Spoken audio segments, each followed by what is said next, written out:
호세아서 6장 7장의 말씀 함께 보게 됩니다. 이 6장 7장은 하나님의 간절한 염원을 담은 그런 말씀입니다. 이스라엘이 하나님의 거룩한 백성으로 회복되기를 하나님께서 얼마나 간절히 바라고 원하시는지 가슴 저리게 담겨있는 구절입니다. 하나님께서 이스라엘이 그들이 행하던 모든 죄의 습관을 당장 중단하고 곧바로 하나님의 거룩한 백성이 되기를 바라시는 것은 아닙니다. 반죽이 발효되는 동안에만 중단하고 항상 달궈져 있는 빵 만드는 자의 화덕처럼 항상 뜨겁게 달겨져 있는 육신을 가진 그들이 말씀을 들었다고 곧바로 죄의 습관에서 벗어나지 못한다는 것을 하나님께서도 잘 알고 계십니다. 그저 그들의 입에서 여호와께로 돌아가자라고 하는 말이 나오기라도 한다면 좋겠다고 하나님께서 탄식하며 하시는 말씀입니다. 만일 그들이 우리가 여호와께로 돌아가자는 말이라도 한다면 하나님께서 그들을 낫게 하시고 그들의 죄의 습관을 고치실 것입니다. 그들이 자기의 힘으로 그 죄의 자리에서 빠져나오는 것이 아니라 하나님께서 그들의 손을 붙잡고 죄의 늪에서 빠져나오게 하시는 겁니다. 우리가 고친 후에 하나님께로 가는 것이 아니라 하나님께서 우리의 죄의 병을 고치시는 것입니다. 만일 우리가 힘써 여호와께로 돌아가자 우리의 죄를 주께 고백하고 용서를 빌자라고 말한다면 하나님께서 이틀 후에 우리를 살리시고 제3일에 우리를 일으키실 것이다 라고 2절은 말합니다. 이틀 후 3일은 아주 짧은 시간을 뜻합니다. 하나님께서 우리를 치료하시는데 그리 많은 시간이 걸리는 것이 아닙니다. 우리가 하나님께로 나아가려는 마음을 품고 주께 도움을 청한다면 이미 죄로 죽을 몸이 되었을지라도 우리를 살리시고 우리가 주님의 말씀으로 다시 일어설 수 있도록 도와주십니다. 그러니 당장 죄의 습관을 고칠 수 없으면 주께 도움을 청하기라도 해야 합니다. 날마다 새벽이 되면 어김없이 태양이 떠오르는 것처럼 하나님께서는 항상 우리를 돕기 위해 우리 곁에서 준비하고 계십니다. 우리가 하나님께로 돌아갈 마음을 품고 우리가 하나님께로 돌아가기를 원한다고 고백하기만 한다면 항상 우리 곁에 계신 하나님께서 우리의 손을 붙잡고 일으켜 주십니다. 그러므로 주께 나아가기에 힘쓰는 저와 여러분이 되어야 될 줄 믿습니다. 주께로 가기를 원한다고 힘써 부르짖으라는 겁니다. 주께로 나아가기를 원하는데 이 저주받을 욕망 때문에 잘 안 되니 도와달라고 간절히 부르짖는 것, 이것이 곧 우리가 힘써 해야 할 일입니다. 그래서 6장 1절에서 3절 말씀을 보면은요, 제가 설명한 말씀을 이스라엘 백성들이 고스란히 이야기하고 있습니다. 오라 우리가 여호와께로 돌아가자라고 이스라엘 백성들이 외칩니다. 돌아가면은 어떻게 해요? 하나님께서 우리를 다시 싸매어 주시고 다시 낫게 해주실 것이다 라고 이야기하고 있습니다. 이틀 후에 우리를 살리시고 셋째 날에 우리를 일으키시리라, 우리를 살려주실 것이다 라고 말합니다. 그들은 하나님의 습성을 속성을 잘 알고 있습니다. 그렇기에 우리가 하나님께로 돌아가자라고 이야기하고 있습니다. 그러므로 우리가 여호와를 알자, 힘써 여호와를 알자. 그의 나타나심은, 주님은 새벽빛같이 어김없이 변함없는 하나님이시다라는 것까지 알고 있으면서 그렇게 어김없이 비와 같이 땅을 적시는 늦은 비와 같이 우리에게 임하시리라 말하고 있습니다. 그런데요, 오늘 이 1절에서 3절 말씀을 보면은요, 그 성경책에 보통 보면은 그 위에 그 단락에 주제가 나오고 있습니다. 주제가 뭐라고 적혀 있습니까? 백성들의 불성실한 회개라고 적혀 있습니다. 하나님은 이런 하나님 맞습니다. 그런데 그들이 이런 하나님에 대해서 온전한 회개를 하며 그 하나님을 고백하고 있느냐? 그렇지 않다라는 겁니다. 왜 그걸 이해할 수 있느냐면요, 4절 말씀을 보면 이해할 수 있습니다. 에브라임아 내가 내게 어떻게 하랴? 유다야 내가 내게 어떻게 하랴? 너희 이내가 너희가 나를 사랑함이 아침 구름이 쉬 없어지는 이슬 같다라고 말하고 있습니다. 결국 그들의 회개, 그들이 하나님을 사랑하는 모습은 어떤 모습인가? 온전한 모습이 아니라는 겁니다. 1절에서 3절 하나님의 속성을 너무나 잘 알고 그 하나님께로 돌아가자라고 말은 하지만 한마디로 돌아가자라는 말만 하고 몸은 돌이키지 않는 모습, 죄의 자리에 앉아 있으면서 우리 이래도 되나 라고 얘기하면서 그 죄를 계속 되먹이 많은 그 모습이 북이스라엘의 모습이라는 겁니다. 그러므로 내가 선지자들로 그들을 치고 내 입의 말로 그들을 죽였노니 내 심판은 빛처럼 나오느니라. 이스라엘 백성들의 모습이 어떤 모습인가? 잘못되었다라는 겁니다. 여호와께 돌아가자라고 하는 말을 하기를 바라셨는데 그러나 그들은 하나님이라는 말 한마디조차도 하기 힘든 자들이 되었습니다. 왜요?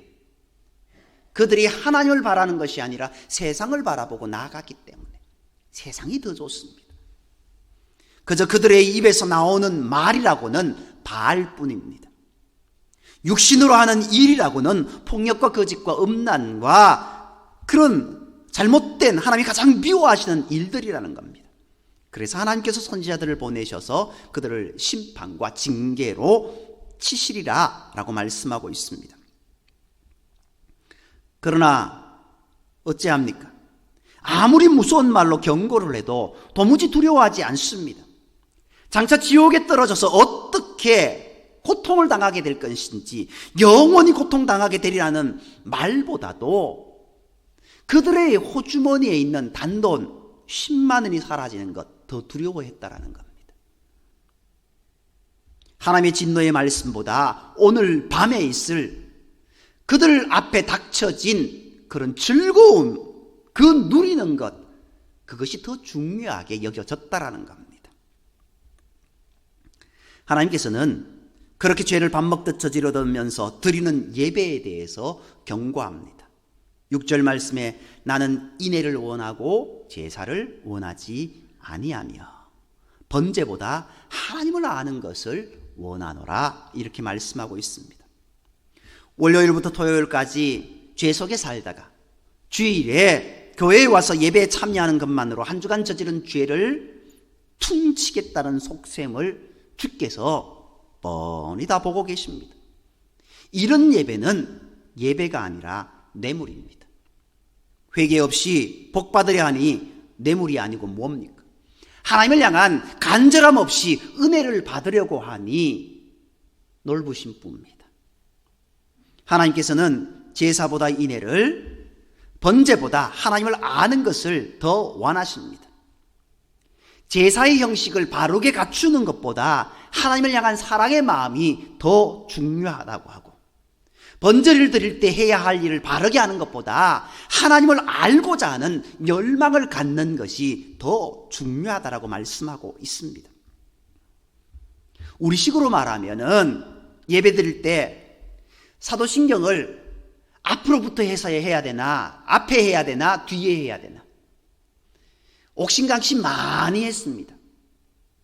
이 주기도문을 제일 끝에 붙여야 되나, 중간에 붙여야 되나, 앞에 먼저 해야 되나, 그것 가지고 우리의 선배들이 옥신각신 많이 했습니다. 그거 앞에 하면 어떤들, 뒤에 하면 어떻습니까?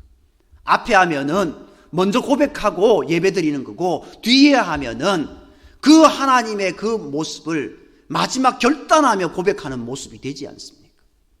앞에 하면 어떤들, 뒤에 하면 어떻습니까? 상관없지 않습니까?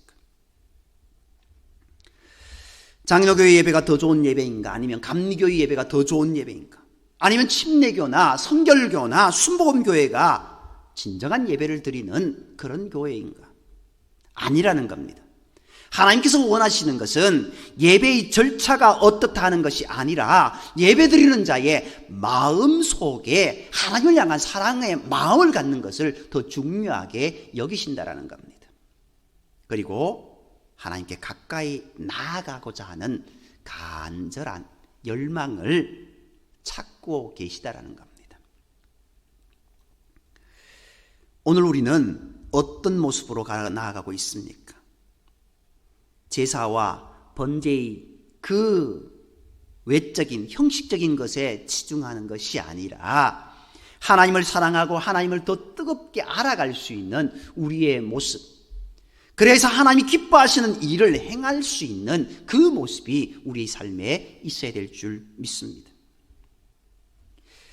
하나님께로 돌아오기를 간절히 바라면서 이스라엘을 향하여 애절한 사랑의 세레나를 부르신 하나님의 간절한 호소는요, 이스라엘 백성들에게는 들리지 않았습니다.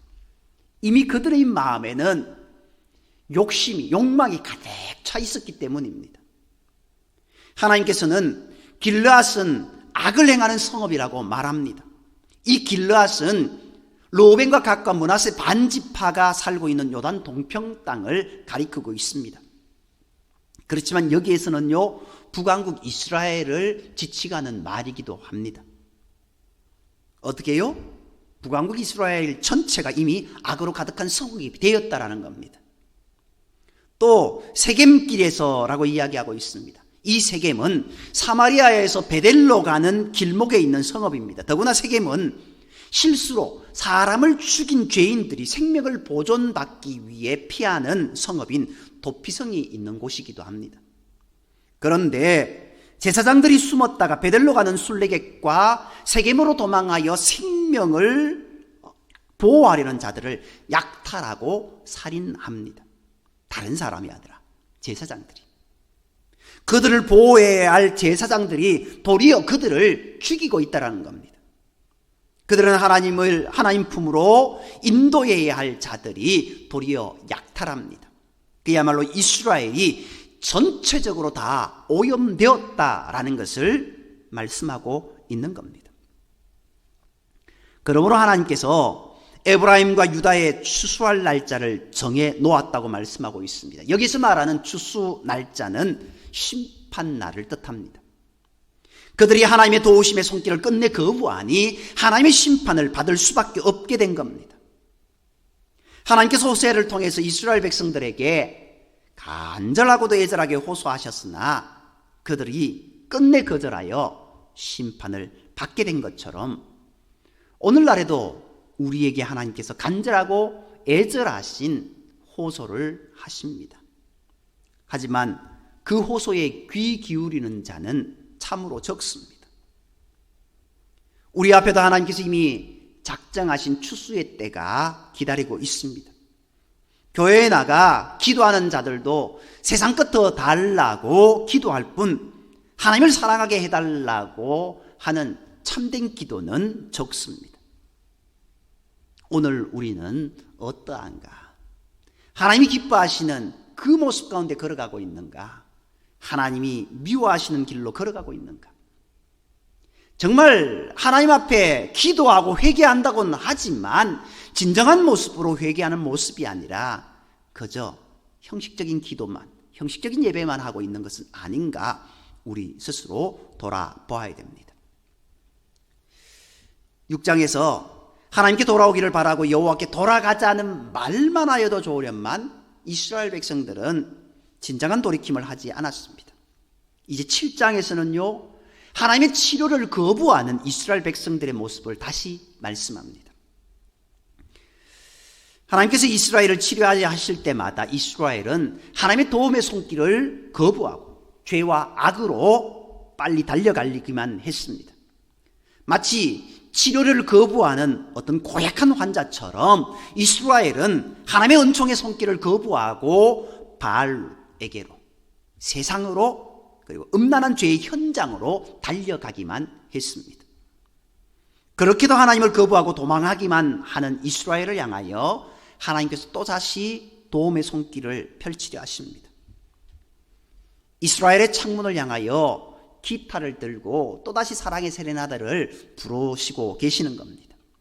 주께로 돌아오는 자에게는 이틀 후에 살리시고 제3일에 일으키실 것이라고 호소합니다.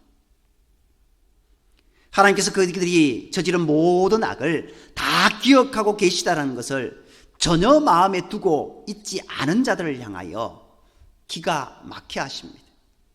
그들을 지옥에 빠뜨릴 권세를 가지시니까 그들이 엄밀하게 행한 모든 것을 다 알고 계신다고 하는데도 두려워하기는커녕 마음에 두고 있지 않으니 그들을 심판하시는 하나님께서 도리어 기가 막혀 하시는 겁니다.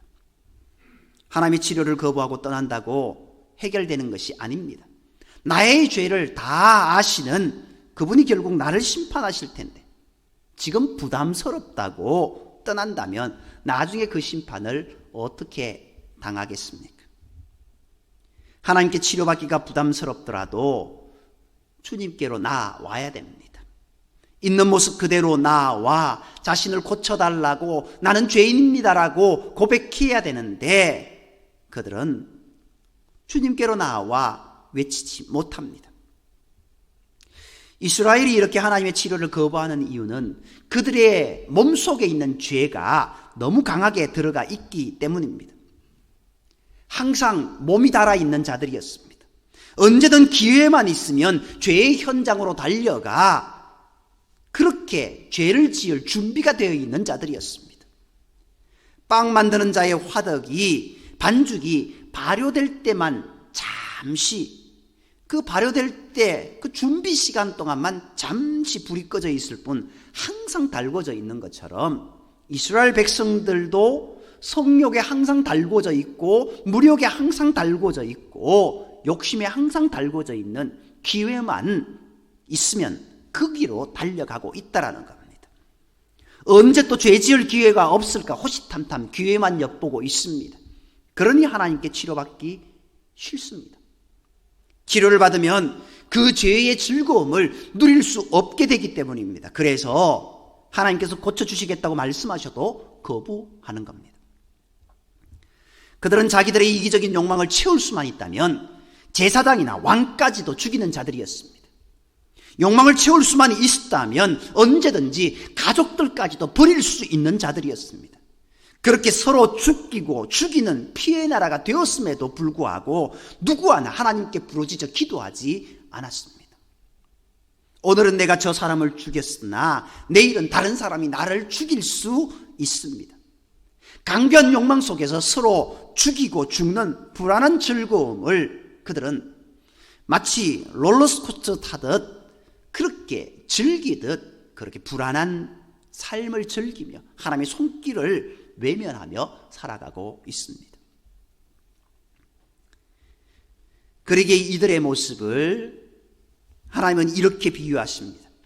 이스라엘은 뒤집지 않은 전병과도 같다 이렇게 이야기하고 있습니다. 뒤집지 않았으니 어떻게 됩니까? 한쪽은 새카맣게 타고 한쪽은 익지 않았으니 먹을 수 없어서 버릴 수밖에 없는 존재입니다. 빵을 굽는 사람이 다른 일에 신경을 쓰다가 빵을 제때에 뒤집지 않아서 이렇게 버릴 수밖에 없는 것이 되었습니다. 이것은 그들이 세상의 일에 마음을 빼앗겨 있다가 자기 자신의 영적 상황을 살필 기회를 갖지 못한 것을 의미합니다.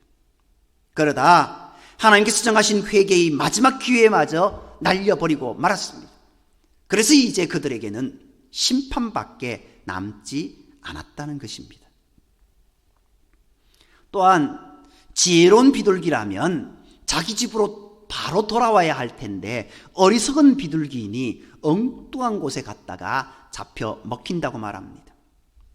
마찬가지로 이스라엘이 그들을 돕는 하나님께로 돌아와야 할 때인데 엉뚱하게 애굽과 아수르로 가서 도움을 청했다가 도리어 그들에게 침략을 당해 망하고 맙니다. 실제 아수르에게 도움을 청하러 갔지만 북이스라엘이 어디에 망하게 되었습니까? 722년 아수르에 의해서 멸망을 당하게 되었지 않습니까?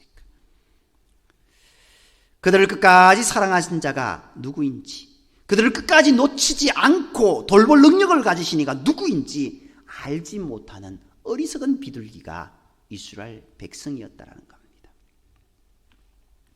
그들이 끝내 하나님께로 돌아오지 않고 세상으로 죄악으로 우상으로만 향하여 가니 하나님께서 그들에게 그물을 던져 새처럼 떨어뜨려 버릴 것이라고 말씀하십니다. 그들이 어리고 가서 도움을 청하던 하나님의 심판을 피하지 못합니다. 또한 화 있을진저 나를 떠나서는 13절 말씀을 보면은요, 그들이 나를 떠나 그릇 같음이라 라고 이야기하고 있습니다. 그러면서 패망할진저 그들이 내게 범죄하였습니다. 내가 그들을 건져주려 하나 그들이 나를 거슬러 거짓을 말하고 쭉 이야기합니다. 하나님을 떠나 세상으로만, 욕망의 자리로만 가는 어리석은 비둘기 같은 자들에게 하나님께서 화를 선언하신 것입니다. 마치 예수님께서 바리새인들을 향하여서 심판을 선언하신 것처럼 그들에게 최종적인 심판을 선언하신 것입니다. 그러면서 14절 말씀을 보면은요, 어떻게 이야기하고 있습니까? 우리 14절 함께 읽겠습니다. 성심으로 나를 부르지 아니하였으며 오직 침상에서 슬피 부르짖으며 곡식과 새 포도주로 말미암아 모이며 나를 거역하는도다. 아멘. 여기에는요, 여러 가지 의미가 있습니다. 침상에서 고통스러워하며 울면서도 끝내 하나님께 구하지 않는 이스라엘의 완강한 고집에 대해 하나님께서 진노하십니다. 아파하고 괴로워한다고 다 하나님의 도우심을 받는 것 아닙니다. 그 아픔을 하나님께 아뢰고 고해야 됩니다. 나 혼자 이불 덮어쓰고 아파해서는 안 된다라는 겁니다. 하나님께 우리의 모든 것을 아뢰고 하나님의 도우심을 구해야 한다라는 겁니다. 내가 힘들고 어려우니 나를 도와달라고 구해야 합니다. 구하지 않고 아파하기만 하는 것은 도리어 하나님의 진노만 일으키는 것을 기억해야 됩니다. 그렇게 힘들어하면서도 끝내 하나님께 구하지 않기 때문에 이것이 오히려 더 큰 하나님의 화를 불러오게 한다라는 겁니다. 그리고 곡식과 새 포도주로 말미암아 모인다라고 이야기하고 있습니다. 바알의 의식 중에도요, 침상에서 슬피 우는 것이 있습니다. 애도의식과 매음의식입니다. 애도의식은 바알의 죽음을 슬퍼하는 것이고, 매년 겨울이 되면은요, 바알이 죽는다라고 이야기합니다. 그래서 그들이 모여 슬피 울며 통곡하고 바알이 살아나고 살아난 바알을 결혼시키는 의식이 바로 매음의식입니다. 이 위에 부분과 연결되어서 있는 그런 부분입니다. 침상에서 진정장기로 있는 여인들이 통곡하면 누군가 어떤 신호를 하고 그 신호에 맞춰 바알이 살아났다고 하면서 함께 즐거움을 나누며 술을 마신 후에 서로 음란한 짓을 하는 것이, 이게 바로 바알의 결혼식입니다. 그러므로 이스라엘이 하나님 앞에 슬피 울며 기도하는 것이 아니라 바알의 숭배의식에 참여하여 바알을 살리기 위한 의식에 참여하고 있는 겁니다. 그리고 이들이 포도주를 원하고 그리고 곡식으로 말미암아 모인다라고 이야기하고 있습니다. 이스라엘 백성들은 신앙 공동체, 하나님을 의지하는 공동체되었습니다. 그런데 그들이 이제 가나안으로 들어가서 그곳에서 이제 정착 생활을 하다 보니까 농경사회로 들어가게 됩니다. 농경사회로 들어가다 보니까 이 바알을 섬길 수밖에 없습니다. 농경의 신이니. 그런데 이 농경의 신, 그것이 결국은 곡식과 포도주에 연결되어 있습니다. 매년 농사가 잘 되게 해줄 것을 누구에게 비느냐? 바알에게 빈다라는 겁니다. 그러면서 그들이 쭉 뒷부분에 앞부분에 나오고 뒷부분에 나오는 부분들이 있는데요, 자기 몸에 칼로 상처를 내어서 이제 농사가 잘 되게 해달라고 바알에게 빌고 있는 모습, 어찌 보면 포도주의 붉은 모습을 표현하고 있는 그런 모습이 있습니다. 또 어쩌다가 기도하는 자가 발견한다고 할지라도 기껏해야 곡식과 포도주를 더 달라고 기도하는 그런 모습이 그들에게 있는 모습입니다. 세상 것을 위해서 하나님께 간구하는 모습이 그들에게 있었다라는 겁니다. 또 이스라엘의 이런 어리석은 일들을 보면서요, 하나님께서 탄식하시면서 말씀하십니다. 가장 높은 나에게로 돌아와야 되는데, 진정 도움을 줄 수 있는 자에게 돌아와야 되는데 어디로 간다라고요? 바알에게 간다라는 것들. 높으신 자에게 돌아오지 아니하니 속이는 활과 같다라고 말합니다. 그들이 믿고 있는 바알이 속이는 활과 같다라는 겁니다. 하나님을 떠난 자가 얻는 모든 것이 다 속이는 활입니다. 하나님을 떠나서 국가의 통치자가 되고 재벌이 되었다 할지라도 다 속이는 활이라고 말합니다. 활을 쏘기 위해 활실을 당기니 활이 부러졌습니다. 부러져 쓸모없는 활이 바로 속이는 활입니다. 아무런 능력도 없는 바알만 찾는 자들, 하나님을 떠나 세상 것만 구하는 자들은 모두 바알과 그 세상과 함께 망하고 말 것이다라는 겁니다. 우리도 마찬가지입니다. 우리를 구원할 능력을 가지신 분 누구냐라는 겁니다. 우리를 구원할 능력이 전혀 없는 이 세상의 일에만 몰두할 것이 아니라, 그렇게 해서 세상과 망하는 인생이 아니라 나의 도움의 근원 되시는 그 하나님을 바라보며 믿음으로 나아가는 우리의 삶이 되어야 된다라는 겁니다. 세상 일로 인하여서 하나님을 섬기는 일까지 잃어버리는 자가 되지 말고 하나님을 온전히 신뢰하며 믿음으로 나아가는 우리의 모습이 되어야 될 줄 믿습니다. 이스라엘 백성들이 그러했습니다. 그들 자신이 속고 속이는 삶을 살아갔습니다.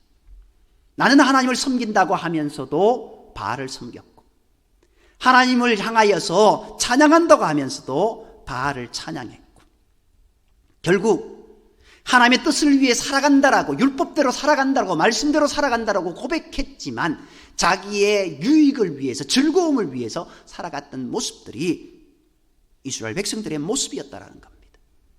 오늘 우리의 모습은 어떤가 우리 스스로를 살펴보아야 됩니다. 하나님은 우리를 향하여서 말씀하십니다. 하나님을 바로 알아라고. 우리를 향하여서 하나님께 바로 신앙생활하라고. 우리를 치료하시고 우리를 도와주시는 분은 오직 하나님 한 분밖에 없는데 세상의 것에 심되어 살아가는 인생이 되어서는 안 된다라고. 인애 없는 자가 되지 말고, 정말 하나님을 모르는 자가 되지 말고 하나님과 늘 동행하고 하나님의 뜻 가운데 온전히 걸어가는 자가 되라고 말씀하십니다. 저와 여러분의 삶이 이런 모습이 되기를 원합니다. 그래서 정말 이스라엘 백성들이 그렇 고백했는 모습이었지만 하나님께서 우리를 낫게 해주실 것이야. 하나님께서 우리를 싸매어 주실 것이야. 하나님께서 우리를 살려주실 것이야. 하나님께서 우리에게 늘 새벽같이 동일하게 임하여 주실 것이다라는 그 고백의 모습이 우리 가운데 늘 있기를 원합니다. 하나님은 그런 분이십니다. 그런 분이심을 경험하는 우리의 삶이 되기를 간절히 소망합니다. 기도드리겠습니다. 사랑과의 하나님, 우리가 하나님을 뜨겁게 사랑한다고 하지만 온전한 믿음의 모습, 정말 진실된 모습 가운데 살아가기가 참 쉽지 않습니다. 그렇기에 주님 앞에 머리 숙일 수밖에 없습니다. 연약한 인생입니다. 주님 용서하여 주시고 주님을 바로 알 수 있는 은혜를 허락해 주시고 주님의 말씀을 바로 깨닫고 그 말씀대로 살아갈 수 있는 은혜를 허락하여 주옵소서. 능력을 허락하여 주옵소서. 우리를 위해 십자가 지신 그 주님의 사랑을 우리가 꼭 마음에 새기며 주님 사랑하며 나아갈 수 있는 우리의 삶이 되게 인도하여 주옵소서. 주님이 가장 기뻐하시는 일, 그 일에 우리가 아멘하며 내가 그 일에 결단하며 온전히 믿음으로 살아가겠습니다 다짐하는 우리의 모든 삶이 되게 인도하여 주옵소서. 모든 말씀을 사랑하시는 예수님의 이름으로 감사하며 기도